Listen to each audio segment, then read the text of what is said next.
गुरुर्ब्रह्मा गुरुर्विष्णू गुरुर्देव महेश्वरा गुरु साक्षात परब्रह्म तस्मै श्री गुरुवे नमः. आज आपण तिसरा अध्याय पाहणार आहोत. आणि तिसरा अध्याय हा दुसऱ्या अध्यायाला थोडं जोडून आहे, कारण तो सलग आहे. अध्याय रूपाने जरी असलं तरी सलग कसा आहे तर मागं त्याने संदीपकाला आख्यान जे सांगितलं गेलं त्याच्यावरून गुरुभक्ती कशी असावी हे आपल्याला कळलं. आता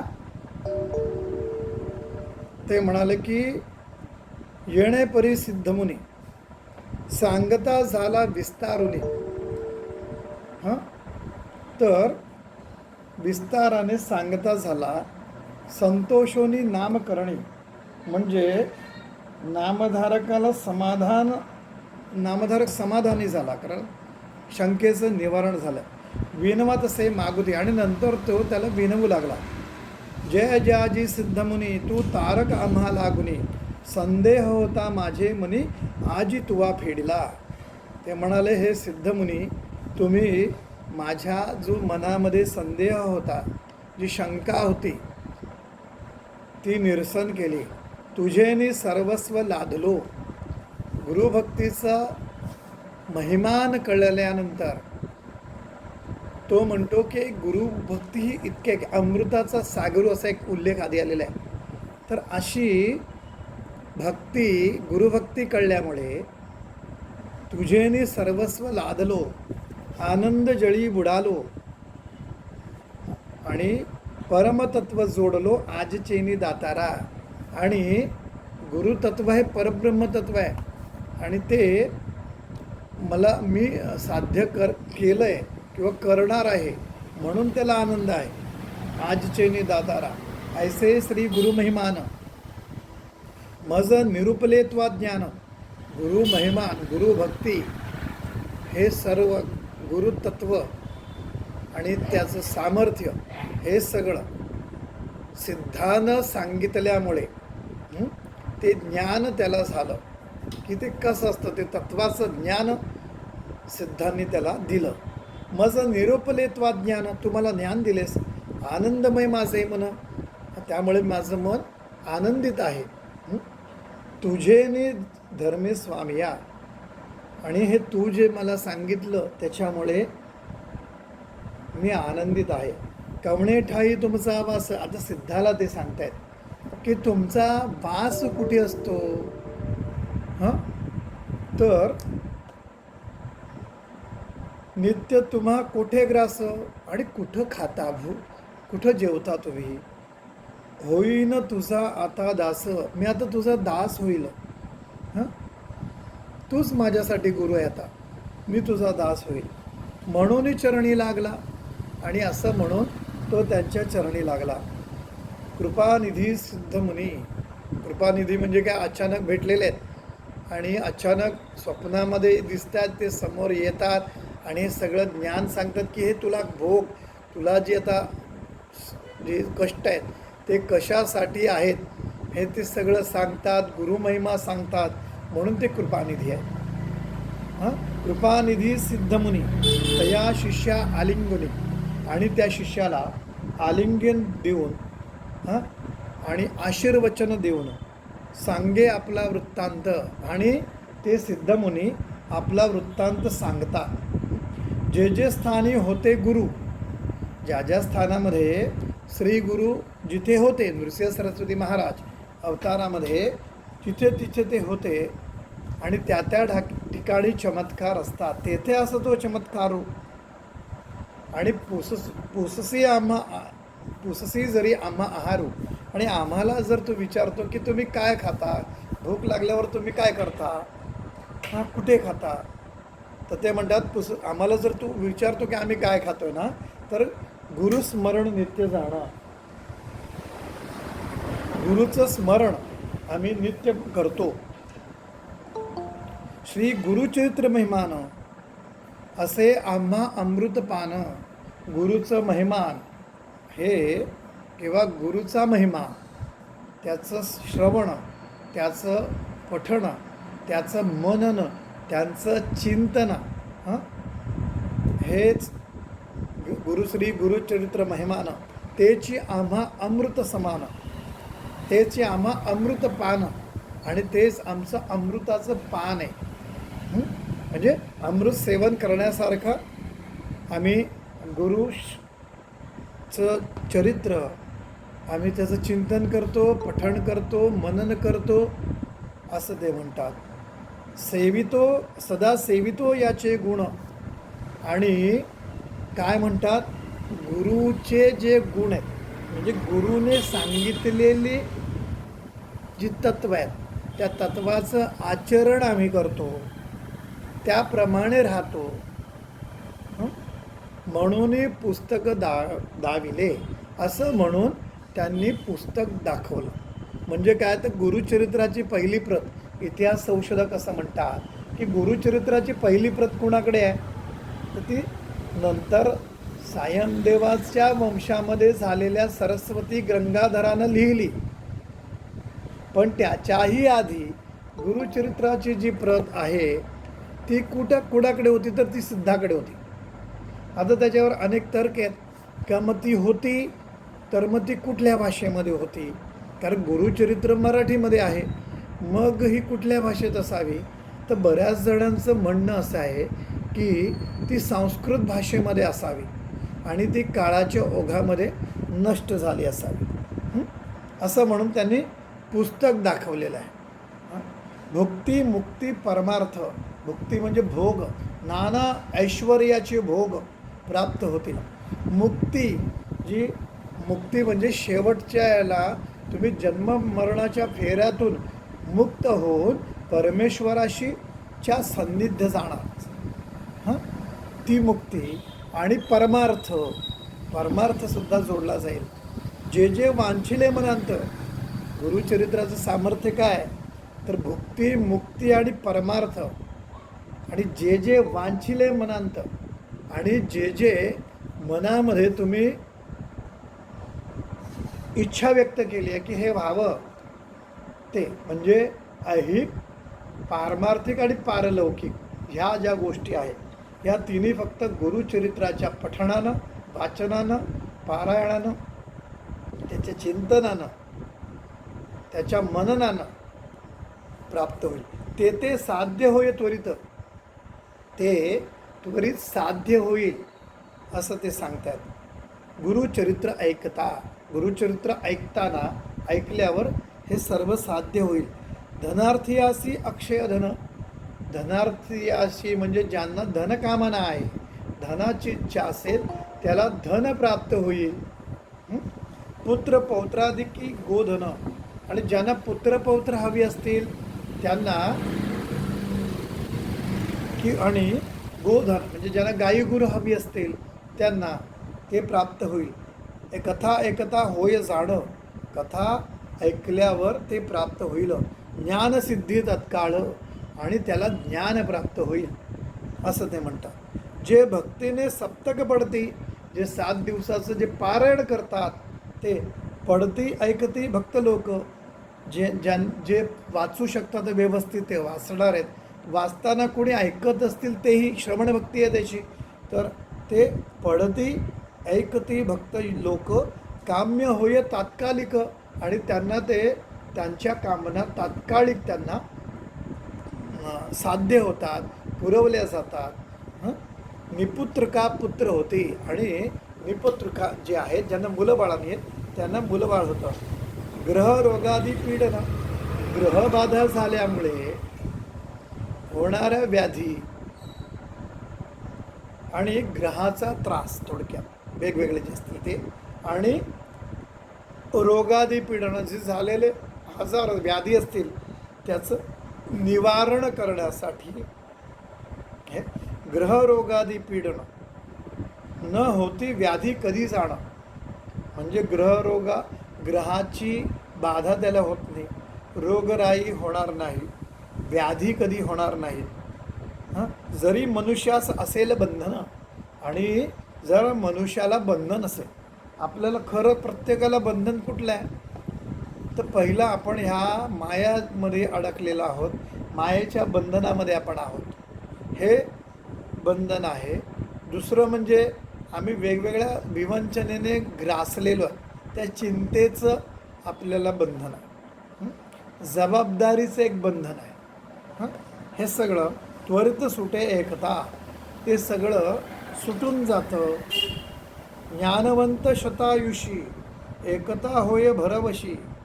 जर तो ज्ञानवंत होतो, शतायुषी होतो, हे एकता भरवसे, विश्वासाने सांगतो की हे होतं असं, भरोसा देतात ते. ब्रह्महत्या पापे नाशी. जो कितीही पापिके असेल माणूस, ब्रह्महत्या हे फार मोठी पाप सांगितलेलं आहे. तर ब्रह्महत्यासारखी पापसुद्धा ही त्यामुळे निवारण होतील. ब्रह्महत्या पापसुद्धा नाश होतो. एकचित्ते एकता, एकचित्तानं एकता. म्हणून तर असं आहे की पारायण एखादा करतोय आणि पारायण करताना तो अध्याय आम्ही वाचत नसतील चक्री पारायणात, पण जर तुम्ही लक्ष देऊन जरी ऐकलत ना तरी ती श्रवण भक्ती ठरते आणि त्या अध्यायाचं फळ त्याला मिळतं, ऐकणाऱ्याला सुद्धा मिळतं. दत्तमहात्म्यामध्ये वासुदेवानंद सरस्वती महाराजांनी एक वाक्य आहे त्या पोथीमध्ये की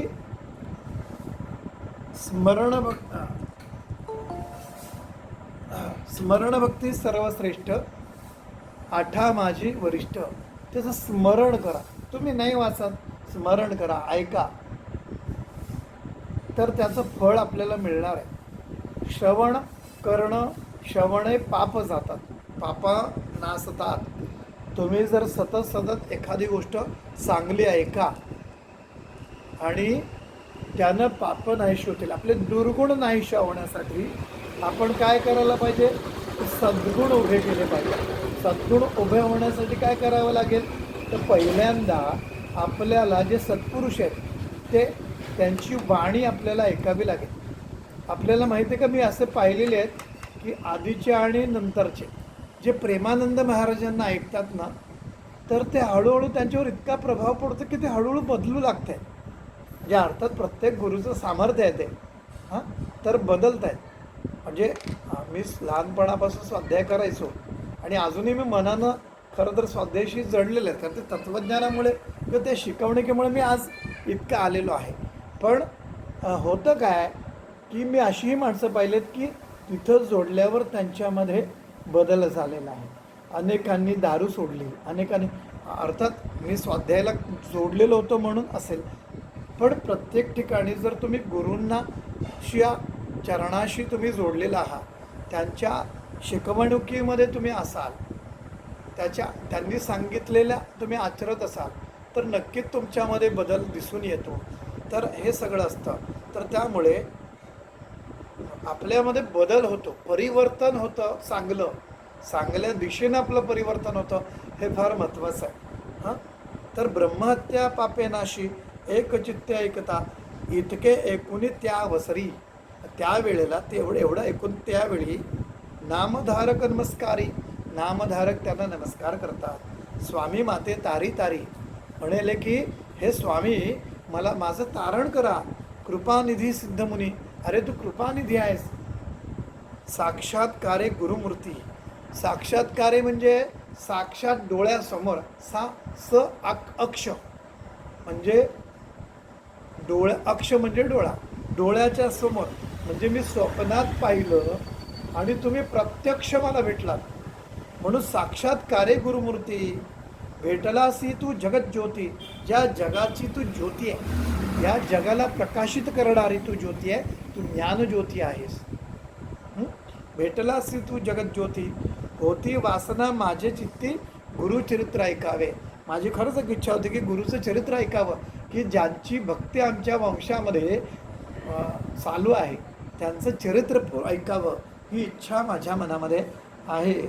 एखादा तृषेने पीडित, एखाद्याला तहान लागली आणि तो पाणी शोधत असेल, जात असता मार्गस्थ, वाटेने जाता जाता तहान लागली, आणि तो पाणी मागायच्या वेळेला जायचं आणि त्या पाणी मागतो काय, अरे पाणी काय घेतोयस असं म्हणून त्याला तू आणून देशी अमृत. अरे तुम्हाला अमृत आणून देतोस, तयापरी तू मज भेटला असी. म्हणजे एखाद्या तहानी तृषार्थ झालेला तहानलेल्या व्यक्तीला पाण्याची इच्छा त्याने कामना करावी आणि कोणाकडे तरी पाणी मागावं आणि पाणी ऐवजी त्याने चक्क अमृत द्यावं त्याला प्यायला. अशा पद्धतीने तुम्हाला भेटलास. हां, गुरु महिमा एको कानी. आम्ही गुरुचा महिमा एको कानी सांगीचे स्वामी विस्तारुनी. मला श्रवण करायचं आहे गुरुचा महिमा. अंधकार असता रजनी सूर्योदयापरी. जी या अंधकार आयुष्यामध्ये जो आहे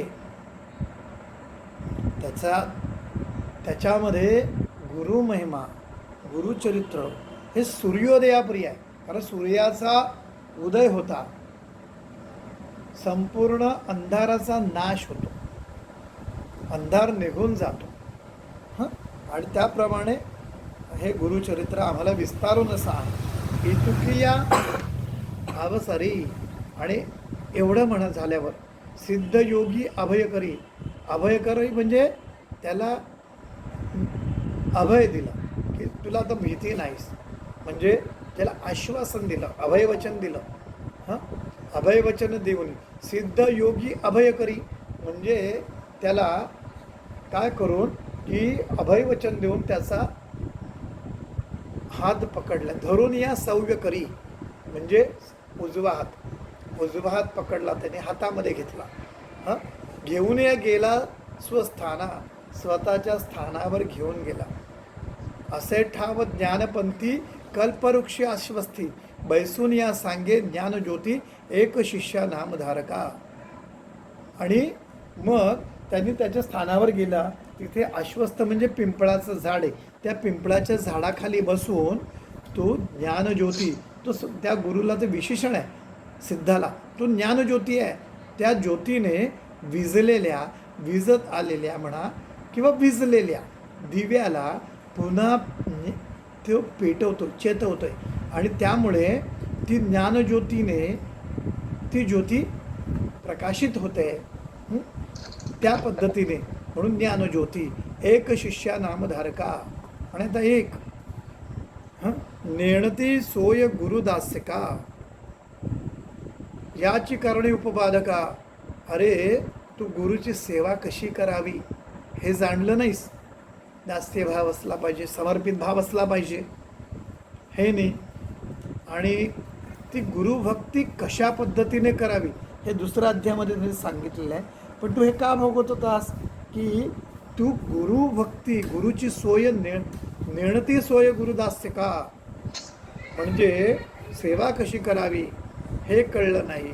ज्याची कारणे उपबाधका. आणि याच कारणासाठी तू दुःखी झालेला आहेस, दुःख पावलेला आहेस. अनेक चिंता तुला ग्रासू लागलेल्या आहेत, अनेक आयुष्यामध्ये प्रश्न निर्माण झालेत. होती तुझं अनेका. अरे तुला अनेक काय चिंता क्लेश घडती तुझं आणि होती तुझं अनेका. म्हणून अनेक प्रकारच्या चिंता क्लेश तुला होत आहेत. कारण तुला गुरुभक्तीच कळली नाही, ती माहिती नाही ती कशी करायची. ओळखावया गुरुमूर्तीसी आपला आचार प्रियसी. गुरुमूर्तीला ओळखायच्यासाठी ती लायकी आपल्यामध्ये निर्माण करण्यासाठी, लायकीच म्हणतोय, पात्रता आपल्यामध्ये निर्माण करण्यासाठी आपला आचरण कसं आहे ते बघा, असं ते म्हणतात. दृढ भक्ती धरुनी मानसी. मनामध्ये गुरुप्रती दृढ भक्ती मनामध्ये ठेवून ओळखी जे मग गुरु. आणि मग तू गुरुला ओळखू शकतोस. तोपर्यंत तू ओळखू शकणार नाही असं ते म्हणतात. ऐकून सिद्धाचे वचन. आणि हे सिद्धाचं वचन ऐकून संतोषे नामधारक सगुण.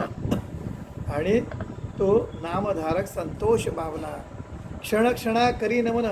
वारंवार नमस्कार करू लागला. करुणा वचने करून या अगदी करुणेने नमस्कार करू लागला. तापत्रयाग्निंत पोळलो. या भव आयुष्यामध्ये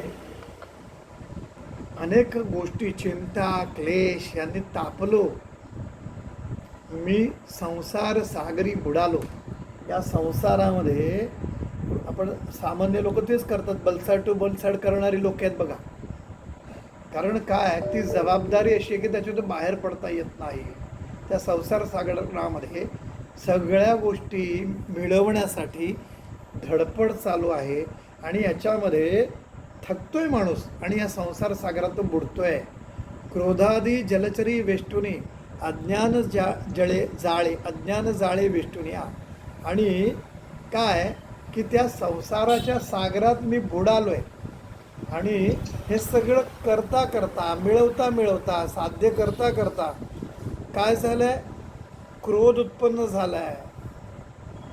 क्रोधादी जलचरी वेष्टिलो, आजूबाजूला सगळा क्रोध, कारण माझ्या डोक्यात तोच आहे.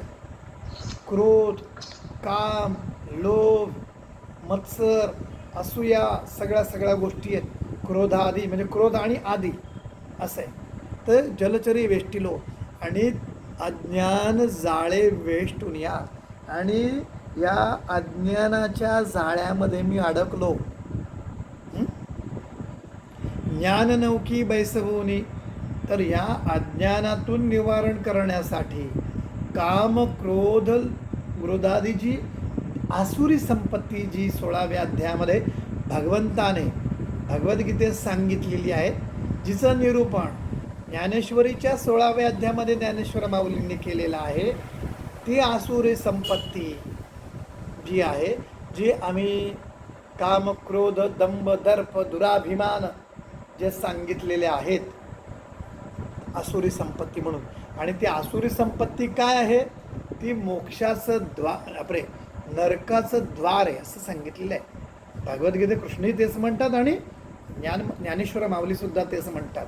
आणि हे सगळे जलचर माझ्या आजूबाजूला त्या संसार सागरात, कारण या संसारात राहून हे सगळं समोर आहे माझ्या, तर याच्यामधून बाहेर काढ.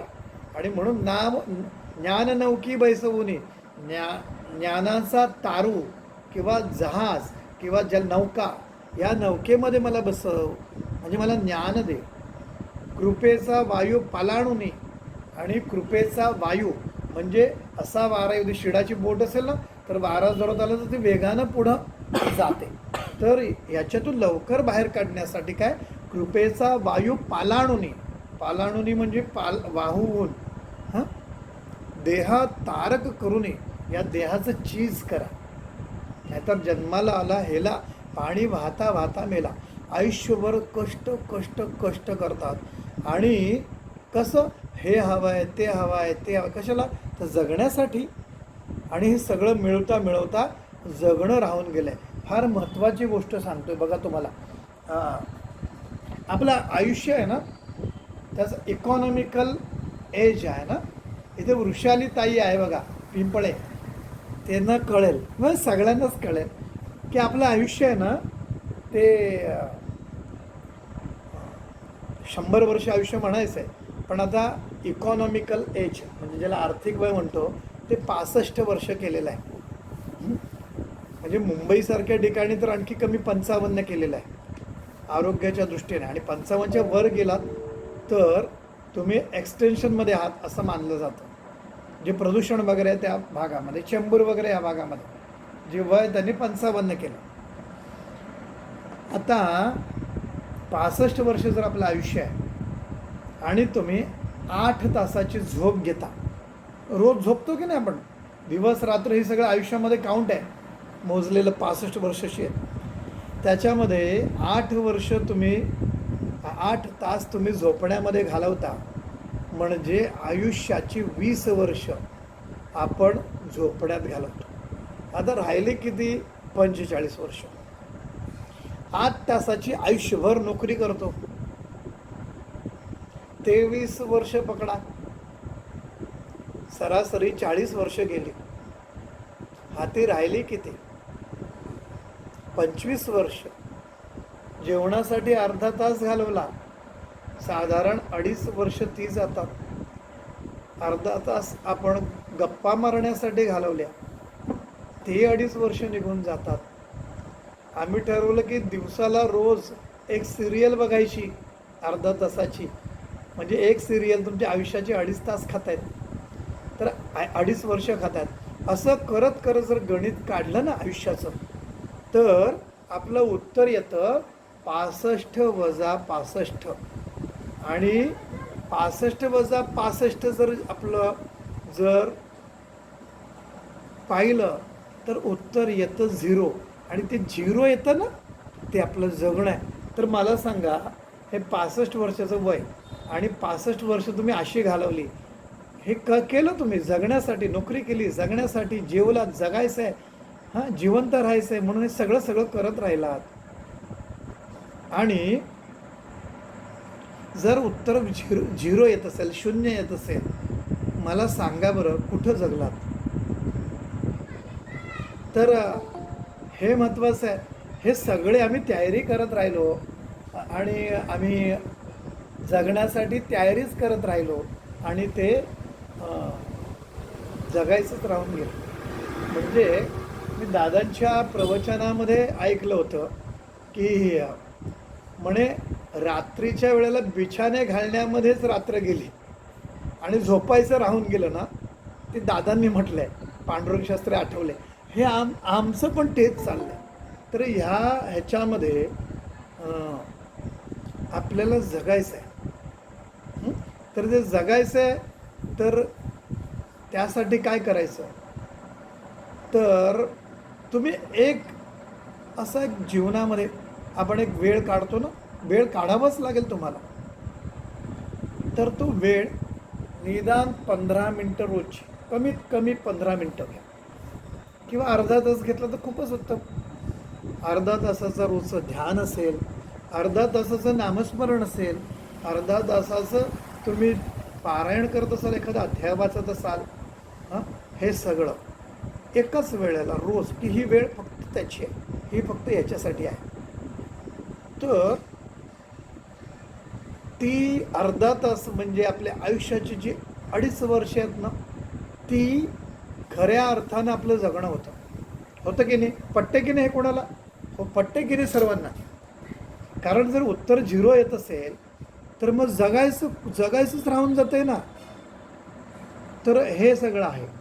आता दुसरी गोष्ट अशी आहे की एक स्लोगन आहे LICचं, माहिती आहे, जिंदगी के साथ भी और जिंदगी के बाद भी. हां, तर खऱ्या अर्थानं ना सगळं इथंच राहणार आहे. तुम्ही भरपूर पैसा कमवू नका असं नाही आहे म्हणत, तेही आवश्यक आहे. पैसा कमवला, प्रॉपर्टी तयार केली, अगदी उन्हात तानात राबला, सगळं, पण शेवटी सगळं इकडंच राहणार आहे. आमच्याबरोबर आमचं काय येणार आहे? जिंदगी के साथ भी और जिंदगी के बाद भी असं काय येणार आहे? हे सगळं जे आहे ना, ते सगळं जिंदगी के साथ भी असू शकतं, पण जिंदगी के बाद भी नाही आहे.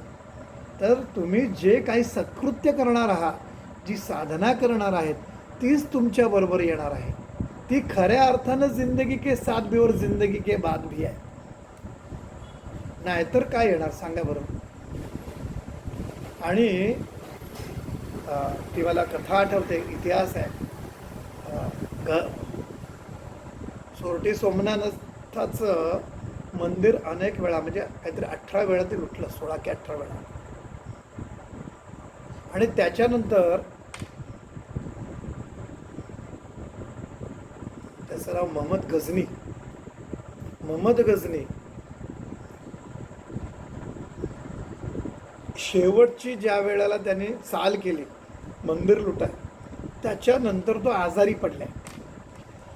पडल्यानंतर इतिहास अशी नोंद करत आहे की तो असं म्हणतोय त्यांच्या सेवकाला, त्याच्या वजीराला, की मला ना ह्या गादीवर नको आहे, ह्या पलंगावर मला ठेवू नका, मला खाली घ्या, मला जमिनीवर घ्या. का? तर म्हणे मी आतापर्यंत जे काही लुटलेलं धन आहे ना, जी मिळवलेली संपत्ती आहे, ती मला पाहत मरायचं आहे. हां, असं म्हणून मग त्याची सूचना आहे, बादशाह आहे तो, तर त्याला खाली घेतलं वगैरे आणि बाजूला सगळे असे पिटारा वगैरे धन वगैरे ठेवलं. आणि ती नोंद अशी सांगते की डोळ्यात पाणी आणत त्या धनाकडे पाहत पाहत त्याने प्राण सोडला. ही मी वाचलेली कथा आहे, म्हणजे ती घटना आहे.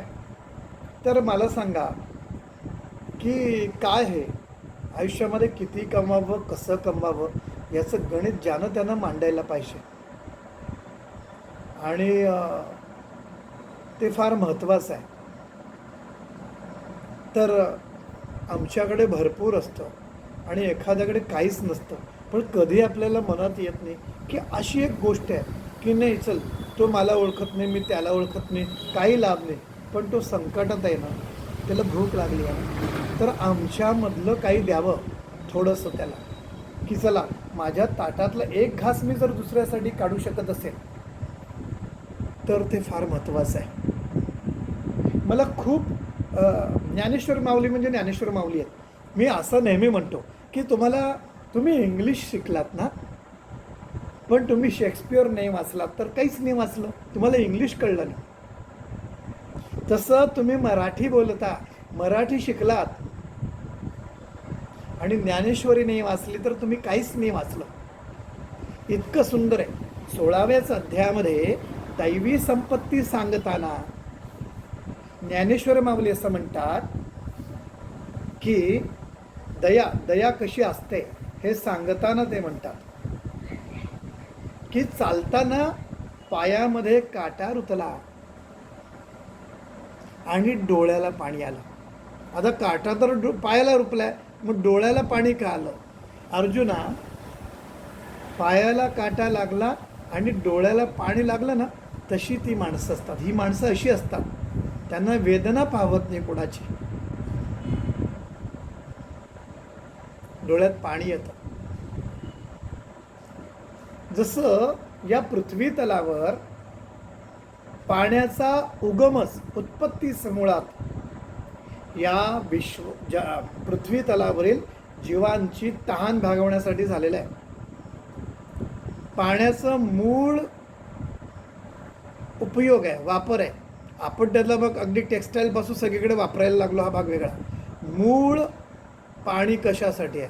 तर जीवाची तहान भागवण्यासाठी आहे.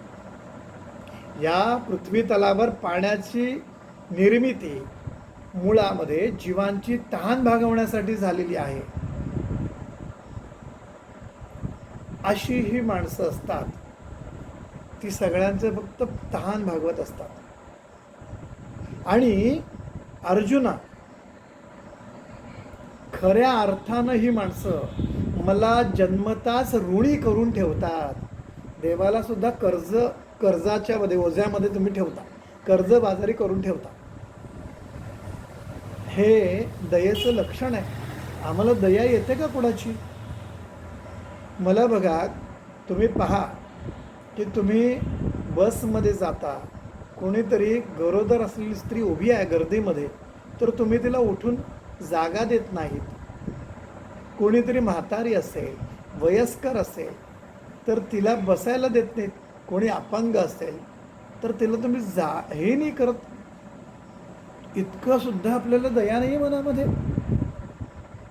बायबल सुद्धा म्हणतं, येशू ख्रिस्त म्हणतात, तुम्ही दया करा, कारण तुम्ही तरी कुणाच्या तरी दयेवर जगता. अरे तो दयाळू आहे ना परमेश्वर, म्हणून तुम्ही जगता. तुम्हाला कळतही नाही तुम्ही श्वास कधी घेता आणि सोडता, पण ते कार्य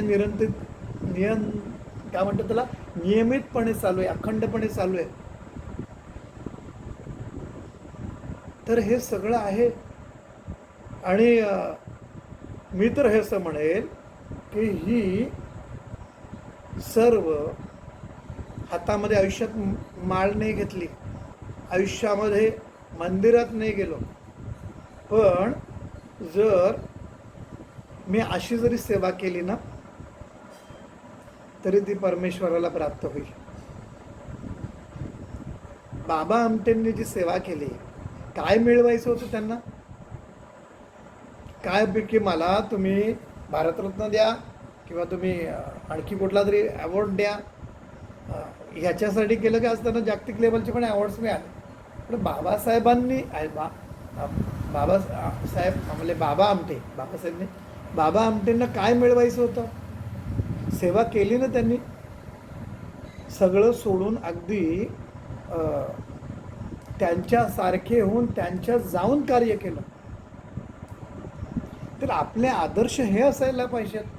आपल्या पिढीला ज्यांची लग्न नाही झाली त्यांची लग्न झाल्यावर त्यांना मुलबाळ झाल्यावर तर मला काय आदर्श द्यायचे मुलांकडे ते मी सांगतोय. तर असे आदर्श द्या. छत्रपती शिवाजी महाराजांसारखे आदर्श द्या.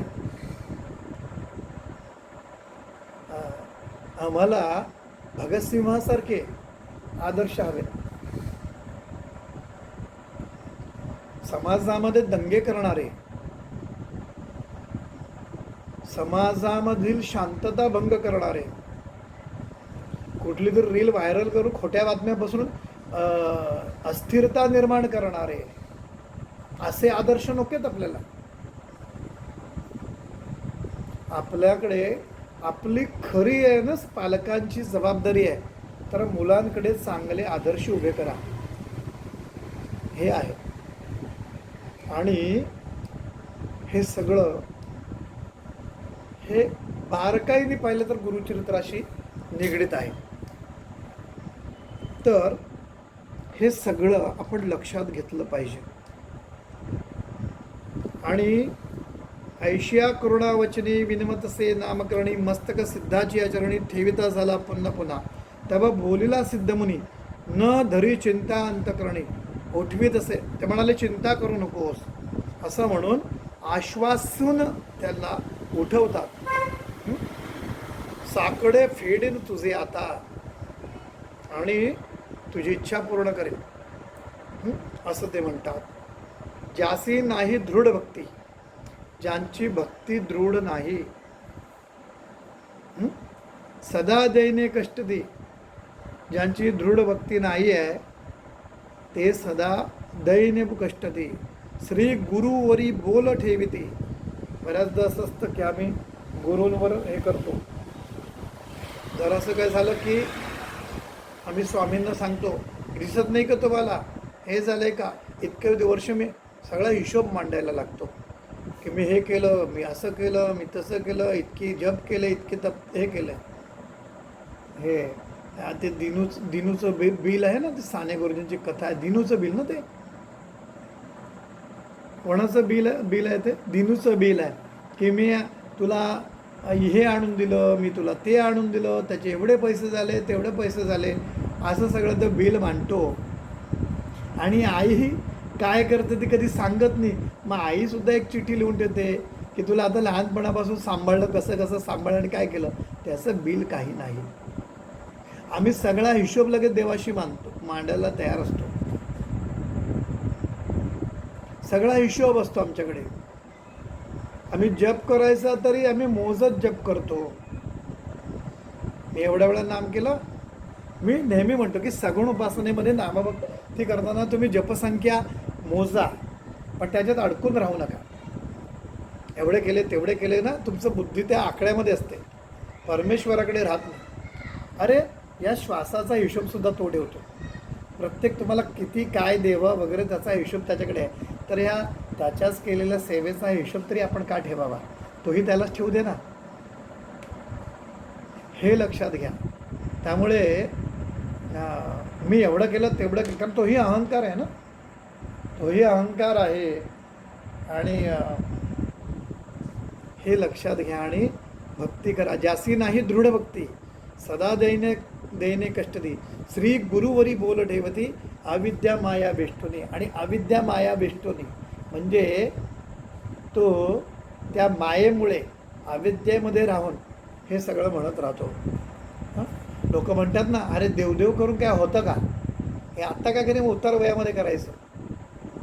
म्हणजे हे सुद्धा संन्यासी दीक्षा घ्यायला जेव्हा निघाले तेव्हा नृसिंह सरस्वती आईसुद्धा हेच म्हणते, अरे हे तुझं वय नाही आता. त्यावेळेला नृसिंह सरस्वती महाराज त्यांना तत्त्वज्ञान सांगतात. ते हे वय असं नाही, कोणाची कधी फसगत होईल ना सांगता येत नाही. माझी एक कविता आहे, मी तुम्हाला ती ऐकवेल, मला आठवण करा, मेसेज करा की ती कविता ऐकवा, तर मी तुम्हाला ती कविता नक्की सांगेन. हे जीवनाचं सार आहे. संशय मनुई धरुनी मानसी, मनामध्ये संशय घेऊन, श्री गुरु काय देईल म्हणसी, आणि मनामध्ये संशय घेऊन श्री गुरु काय देणार आहे, गुरु काय आपल्याला देणार आहे. हां, तेणे गुणी हा भोग भोगशी नाना कष्टे व्याकुलित, आणि ती नामधारकाला सांगतात तू हे असंच आहे मनात म्हणून सगळं भोगतंय. तेणे गुणी हा भोग भोगशी नाना कष्टे व्याकुलित, सांडूनी संशय निर्धार. संशय पहिला सोडा, म्हणजे काय, निशंक व्हा आणि या. निशंक होई रे मना, निर्भय होई रे मना. निशंक व्हा आणि या. याच्यामध्ये एक गंमत सांगतो. व्यवहारामध्ये जगताना शंका ही तुम्हाला पुढे नेते, ही लक्षात घ्या. मी उद्या कुठे पैसे गुंतवणार आहे तर काय होणार आहे, 10 शंका घ्या. मी एखादी खरेदी करणार आहे, 10 प्रश्न विचारा, माहिती काढा, कशी असेल, काय असेल, शंका उपस्थित करा. व्यवहारामध्ये शंका पुढे नेते पण अध्यात्मामध्ये घात करते, हे लक्षात घ्या. तुम्हाला पूर्ण श्रद्धा असली पाहिजे, पूर्ण विश्वास असला पाहिजे, हे महत्त्वाचं आहे. जसं चप्पल सर्वत्र आवश्यक असते पण मंदिरामध्ये ती वर्ज्य असते, असते की नाही, ती मंदिरात चालत नाही. तसंच शंका सर्वत्र चालेल पण अध्यात्मामध्ये शंका घात करते, म्हणून निशंक होई रे मना. आणि अनन्यश्चिंतयंत, अनन्य भावाने म्हणजे तरी काय, शंका न घेता, दुसरं कोणी न करता मला येतो शरण ये. तर हे महत्त्वाचं आहे. सांडूनी संशय निर्धार, गुरुमूर्ती देईल अपार. आणि जर तू संशय सांडून जर केलंस ना तर गुरुमूर्ती अपार देईल. हां, ऐसा देव कृपा सागर, गुरु साक्षात देव स्वरूप आहे, देवच आहे. ऐसा देव कृपा सागर तुझं नुपेक्षी सर्वदा. अरे तुला उपेक्षा तुझी करणार नाही तो, न उपेक्षी म्हणजे नुपेक्षी, तुझी उपेक्षा नाही करणार, तो तुला सर्वपरी सांभाळणार आहे. आणि ह्याचं वचन भगवद्गीतेत कृष्ण सांगतायत. अनन्यश्चिंतयंतम ये जना, अनन्यश्चिंतयंतो ये. मध्येच फोन चालू आहे, इथे दुसरा फोन येतो, तर लक्ष माझं तिथं जातं. अनन्य भावाने जर तुम्हाला शरण येत असतील तर तुझा योगक्षेम सुद्धा मी चालवेल. अनन्यश्चिंतयंतमाम जे जना पर्युपासते तेषा नित्य अभियुक्तानाम योगक्षेमम वहाम्यहम. हेच सांगताना 16व्या अध्यायामध्ये ज्ञानेश्वर माऊली अतिशय उत्कृष्ट उदाहरण देतात. ते काय म्हणतात, एरवी तरी माझ्या भक्ता अन संसाराची चिंता, काय समर्थांची कांता कोरांना मागे. हां, म्हणजे एरवी तरी माझ्या भक्ता, अरे माझ्या भक्ताला संसाराची चिंता आहे का, नाही ना, का समर्थांची कांता कोरांना मागे. म्हणजे उदाहरण द्यायचं, अंबानीची बायको एखाद्या पार्टीला गेली आणि ते पार्टीमध्ये लेट झाले तर तिला चिंता असते का की घरी आता वेळेवर नाही गेली तर नवरा संध्याकाळी येतो, ते जेवण नाही मिळणार, त्याला गरम गरम लागतं. हां, म्हणजे ती कुठे असेल तरी पहिले म्हणते नाही नाही नाही, ते 5 वाजता येतात, 7 वाजेपर्यंत जेवण झालं पाहिजे त्यांना, नंतर मग ते त्रागा करतात. असं काही होतं का, नाही का, कारण ती समर्थांची कांत आहे. तिला माहिती आहे का माझा पती इतका समर्थ आहे, इतका श्रीमंत आहे की माझ्याकडे हजारो नोकर आहेत आणि तू उपाशी राहणार नाही. तर त्याच पद्धतीने लक्षात ठेवा की पूर्ण विश्वासाने जर गुरु भजन करत असाल, गुरुला भजत असाल तर तुमची कधीही उपेक्षा करणार नाहीत गुरु. गुरुमूर्ती कृपा सिंधू, कृपा सिंधू आहे, सागर आहे कृपेचा. प्रख्यात असे वेदा बोधू, आणि असं वेदांचा बोध आहे. तुझे अंतःकरणी वेधू, तुझ्या अंतःकरणाला वेधून घेतलेला आहे. असे तया चरणावरी, तुझा अंतःकरणी जो वेध लागला त्याच्या चरणावरचा वेध लागला पाहिजे, असं ते म्हणतात. इथे आपण 30 ओवीपर्यंत आपण पाहिलेलं आहे. पुढचं आपण 30च्या पुढचं 31व्यापासून 30 नंतरचं जे आहे ते आपण उद्या पाहणार आहोत. उद्या आपण 8 वाजताच आपण सुरुवात करणार आहोत. याच्यामध्ये मी तुम्हाला आणखी गोष्ट एक सांगतो. सिद्ध गुरुचं चरित्र सांगतोय. हा गुरु कोण, गुरुचं स्वरूप काय, ह्या सगळ्या कथा सांगतोय. त्याच्यामध्ये ते सायनदेव सेवेमध्ये कसे आले, नंदी सेवेमध्ये कसे आले, नरहरी कसे आले, या सर्वांचा उल्लेख महाराजांकडे जे भक्त आले त्यांच्या नोंदी तो कसे आले काही घटना सांगतात. पण सिद्ध असा माणूस आहे, असे सिद्ध आहेत, ते योगी आहेत की जे स्वतः महाराजांच्या सेवेत कसे आले याबद्दल एकही विधान काढत नाही, एकही ओढ लिहित नाही, सांगतच नेहमी कुठून आलो. त्यांनी असं मोघम सांगितलं की जिथे गुरुचे स्थानं होती, तिथे चमत्कार नेहमी असतो, तिथे आम्ही असतो आणि गुरुचं स्मरण करणं हेच आमचं नित्य अमृतपान आणि भोजन आहे, एवढं फक्त म्हणाले ते. बाकी सिद्ध महाराजांच्या सेवेत कसे आले हे सांगत, कारण गुरुचा महिमा वाढला पाहिजे. आपलीच टिमकी मिरवणारी जी लोक असतात ना, हल्ली व्यवहारिक लोक, तसे टिमकी ते मारत नाहीत, वाजवत नाहीत, ते काहीच म्हणत नाही. सिद्ध एवढेच म्हणतात, अगदी शेवटी नंतर म्हणतात की जेव्हा ते श्रीशैल्याला गेले, 4 फुले आली, ती 4 फुलं आम्ही वाटून घेतली, त्याच्यामध्ये एक फूल होतं असं म्हणून फक्त फूल दाखवतात, हे फूल होतं.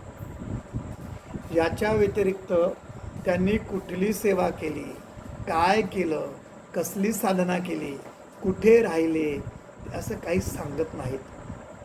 हे महत्त्वाचा भाव आहे.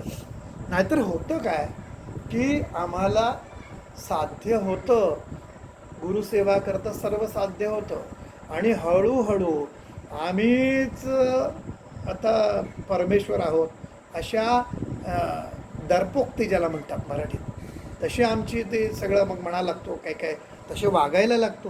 तर इथं त्याचा भाव कसा आहे, चरणाशी लीन आहे. तो फक्त गुरुचं चरित्र सांगतो, स्वतःबद्दल काही म्हणत नाही. हे सिद्धाचं वैशिष्ट्य आहे, हे सिद्धाचं मोठेपण आहे. या सिद्धाच्या वागण्यातूनही आपल्याला शिकण्यासारखं आहे की जेव्हा मी गुरुबद्दल बोलतोय त्यावेळेला गुरु सर्वोपरी आहेत, ही भावना त्याच्याकडे आहे, ती आपलीही असली पाहिजे. आणि हे सगळं गुरुचरित्र आपल्याला सांगतं. आणि इथं आजचा जो भक्ती यज्ञातला आपली आहुती आहे, ह्या ज्या निरूपणाची, ती आपण सगळे मिळून देतो आहे. आणि इथं आपण आजची रजा घेतो आहे. उद्या आपण 8 वाजता पुन्हा भेटणार आहोत. काही जणं काय होतात की 5 मिनिट असताना येतात, मध्ये येतात आणि मग मला त्यांना जॉईन करून घ्यावं लागतं. तर म्हणून मी म्हणालो की 7:55 जर आलात तर त्या 5 मिनिटामध्ये मी सगळ्यांना जॉईन करावं लागतं. नंतर मग माझं लक्ष अर्धं स्क्रीनवर मग ते बटन दाबून त्यांना जॉईन करून घ्यायला जातं, अशामध्ये जातं. तर वेळेचं भान ठेवा. आणि ज्यांना म्हणजे त्याच्यामध्ये आहे ना की ज्यांना चाड असेल त्यांना ही गुरुकथा गोड आहे, असं गुरुचरित्रामध्येच म्हणालं आहे. तर तसं ते आहे. आणि दुसरी गोष्ट अशी आहे की आपण आज इथं थांबतोय. अवधूत चिंतन श्री गुरुदेव दत्त. श्री स्वामी समर्थ महाराज की जय.